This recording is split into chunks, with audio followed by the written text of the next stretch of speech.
কথা তো ঠিকই কছু বন্ধু, আসলে গরুটা পড়ে গেছি বেতালে, টিয়া তখন যেভাবে কামাই করাই নাকবো।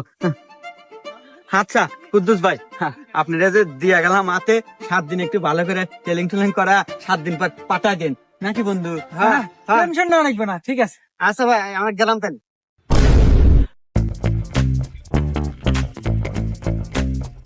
কি রে বন্ধু, কি হরি খবরে? আরে বন্ধু, লোকেশন খুঁজতেছি। আজকে তোর ভাবি আসবে না, 7 দিন পার হয়ে গেছে, ভিডিও বানামু। ও যাক বন্ধু, তাহলে তো এবার আমরা বাইরে লই গেলাম না? কি কর, শুধু ভাইরাল কে? আরে শুধু ভাইরাল না তো, 3 মাসে কামাবো 45 লাখ। তোর ভাবি আসবে আর দে। যাক বন্ধু, অবশেষে আমাদের স্বপ্ন পূরণ, সাকসেসফুল আমরা। সাকসেসফুল। আজকে আসবো না, এখন আসবো? এখনই আসবো। তাহলে এই লোকেশনটা কিন্তু দারুণ, তাই না? হ্যাঁ, এই লোকেশনে ভিডিও করা যাবে, সুন্দর আছে। আরে বন্ধু দেখ, SMS দেওয়া খারাপ শুরু দিছে ভক্তরা। এই দেখ। আমি সোহাগে বলছি।